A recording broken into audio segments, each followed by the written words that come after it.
Hi, Joel Rollins here for Rave Radio on day 2 of ISE 2016, and I have a chance to sit down, and I'm sitting down with Edwin Lustig of Robot Security Systems.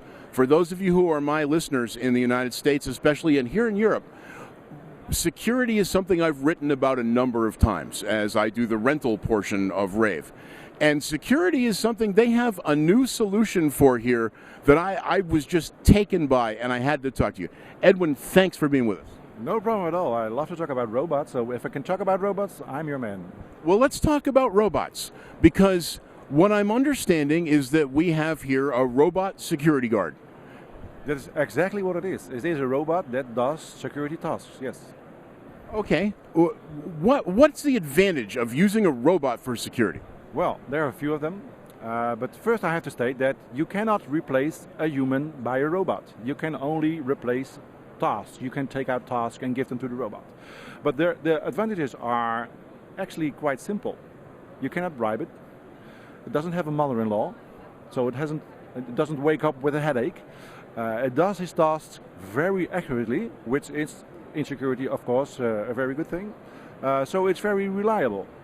And we humans are, unfortunately, not. Now, in the United States, we often refer to security guards as watchmen, right? And largely we know, for those of us in the rental industry, that that's pretty much what they do. They watch. I've actually had one watch while someone stripped a trade show exhibit because he thought they worked for us. As a matter of fact, he was very helpful. He helped them load the truck. Now, that can't happen with a robot, can it? Well, service is, of course, one of the things that security guards should do, but actually they have a very difficult task. Because if you give them a set of strict rules, like you give to the robot, and they follow it strictly, you probably wouldn't like them, and you would sack them because they're not flexible. But it's the flexible part of the job that makes it interesting for the thieves, because they really are into that part of the job. So don't pick on my security guards, because they do a good job, but they have an impossible task. They have to be strict in an environment where they can't be. So ask these tasks from a robot, and you will get exactly what you want, because you do not have that expectation of a robot to be flexible. I can also see where robots could supplement a security force. That is actually more of a customers look into that part of the thing, because you have your guard. For example, we also have an outdoor version, and we did some first trials in a harbor facility. And here in the Netherlands, we have a big harbor, the harbor of Rotterdam, but there's a lot of drugs trafficking, because from South America, drugs get into the containers and they are shipped to Rotterdam. So there are guys who are climbing the fence, going for that container, open it and get out the stuff. But these days, these guys don't just climb the fence, they climb the fence with a Kalashnikov. So the security guard said to me, the manager said, okay, give me that robot, I will send it to that fence, look if there's something wrong, they can shoot a hole in that. If it's broken down, I know I have to get in the real forces. So I will not send the security guard, because there's a big risk. So the risk factor, there are places you cannot be because of toxic or that kind of violence, and you really can use a robot for that kind of purpose. Now, tell us how and we have one moving around in the background here. Tell us how it's equipped and what it does. Right. Actually, it does two things. We let it just make a surveying round, just look at the facility inside, and it has its own map, a map he created. So it knows exactly where it is, and while it's driving around, because it drives, it can see all the things that have been changed. For example, is there a human? Then it will notice that human, because it has a thermal camera and some intelligence. It will go to that human and ask, can you identify yourself? And then you can present your pass or your biometrics or your facial recognition, and it will say to you, okay, thank you, you can move on, or hey, you're not allowed to be here. And then it will sound the alarm and trigger the alert for the security guards who are on site or off site. The other thing is, we can also look if there are things added to the property or taken out. For example, if you put something in front of an emergency exit, the robot will recognize that there's something there. It wouldn't know what it is, but it would know that there's something, and it will alert you, hey, there is something in front of the emergency exit, which is of course very dangerous. or if you take something out. If there's a pallet with the iPhone 7, you have that in the States already, the iPhone 7? No, not yet. 6 Plus. Okay, 6 Plus. Well, we're in 7 now. And if you have a pallet of that, for example, that high value material, the robot will immediately tell you when it's gone. The other thing is we connect the robot to the alarm system. So it communicates with the alarm system. So if you're at a corner A and somebody pulls open a door at the other side of the building, which is maybe 20,000 square meters, it can be, of course the alarm will sound, but the robot will get the coordinates and will speed up there. And in miles it will go about 6 miles an hour to get to that point as fast as possible. So you don't only have a robot that is really looking in your facility for things that have to change, but it also can react on an alarm. So in other words, if I had, say, an LCD on a stand here, digital signage, right, and that was missing, the robot would immediately notice that that had changed. Yes, it wouldn't know that's an LCD stand, but it would know it was there, it isn't there anymore. That is strange because there's nobody here, sound the alarm. That's phenomenal. And they don't fall asleep? They don't go outside for a cigarette? No, they don't. No, actually they work 24 hours a day. And of course he has to charge. He is autonomous, so it will charge to get some new energy. But that's the only thing you can expect from him to do other than do his work. How hard is it to get the robot acclimated or trained to a particular location? That is crazy simple. Because the robot itself is quite a simple machine. It has a lot of intelligence, but the things he does is quite simple. He has what we call a LiDAR. It is a laser radar, which can see what is in the vicinity. So it will just drive around and create its own map. If you have this hole, which is, what would it be, 20, 30,000 square meters, something like that, it would probably take him a half an hour and he will know his way. And he will know its way better than you would, because you will probably, for the first time when you're here, probably... I've been getting lost all day. Right. He will scan the vicinity. Within half an hour, he will have his map, and then he's set. That's another thing about them. They don't forget. They don't forget. No, no. What would you consider? Okay, so the robot isn't going to make an autonomous decision. It's going to notice a change or a person who shouldn't be there. Now, it can ask for ID? It can literally ask for ID. It will ask for an identification, yes. Okay, so it handle biometrics, for instance? My wife is chief technical writer for the largest fingerprint identification system firm in the world, right, for MorphoTrack. So this could actually take a fingerprint?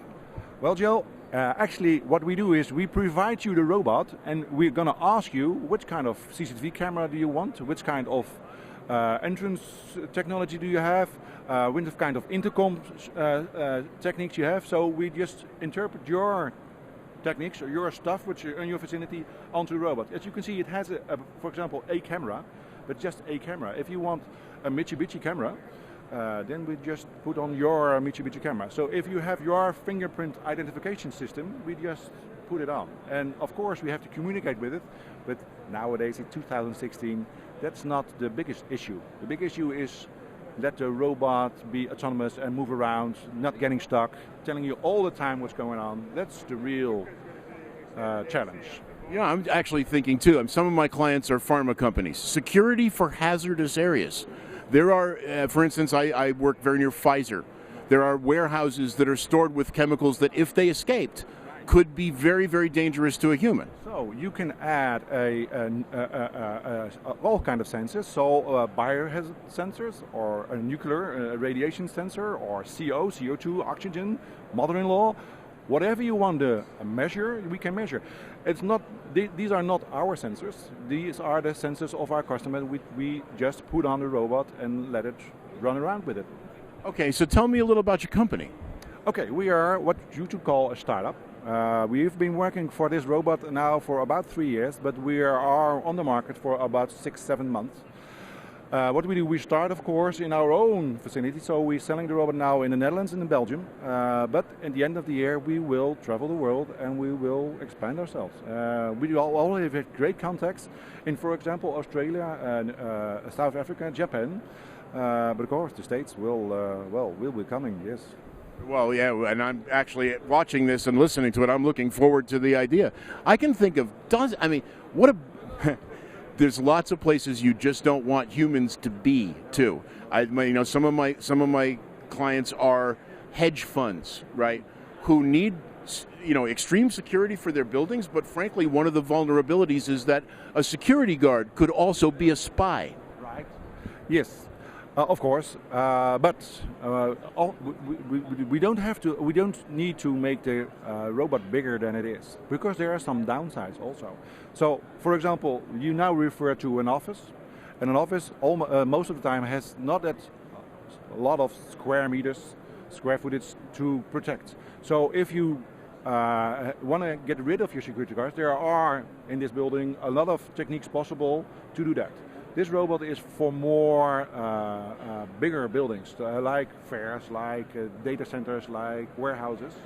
And I have to state that although it runs around here, opening a normal door is impossible. We tried that, but it's not going to happen. It's possible, but it's not affordable. We can take the elevator, we can open electric doors, and we can take the stairs once down very fast. Okay, and how easy is it to damage the robot? I mean, if something falls, for instance. Right. Well, as you can see, it looks nice. It looks how do you call fairly it? Robust. Right. But it is actually made of steel, so it's quite heavy. If you open it, throw it over, bump it, it will sound the alarm. What's its lifetime on a charge? I mean, how long will it run? It will run without charging approximately about 5 hours. But it is, of course, a theoretical thing, because you have your cell phone. You never let your cell phone run out of power. So we have our docking station over there, and when it's below a certain percentage of power, depending on the facility, it will automatically recharge. So you are renting these devices here in the Netherlands? Yes, we're renting it out, yes. What's the rental cost? It's only costs €7 an hour. €7. Is there a setup cost in addition to that? Yes, but that's less than €3,000. So that is real cheap to say, because we are a new company. We bring new technology, and we now are in a world with old technology, as in CCTV cameras, alarm systems, and security guards. And now we have to convince our old markets to use this new technology. So what we do is we say, well, here you have your robot for a very low price per hour. So we have just a small threshold. If you get fed up with it, if you think it doesn't work, just give it back to us. And the other thing is, we are developing very rapidly. What you're looking now is in 3 year times is our 4th version, and our 5th version is on its way. And I don't want to annoy our first heroes, our first customers, with the old version. So if you are my customer, I will bring you the new version and will take out the old version, because you are, you are my hero, because you are one of the first in this world to use these robots. Well, that's an excellent policy, and I mean, in a technology market, it's a very good one. Now, last question: how do people reach you? Well, we have our website. It's called robotsecuritysystems.com. There's, of course, there are some buttons you can, if you're in the neighborhood of Europe, and Europe at all, you can we have a demo room. From the United States, it's quite difficult, but just send us an email and we'll reach out to you, because we are actually looking for some partners in the States to resell our robot. In which case, yes, another great manufacturer that we found here with a great service that's looking for U.S. partners. So, folks, that is robotsecuritysystems.com. And Edwin, thanks very much for being with us today. Sure.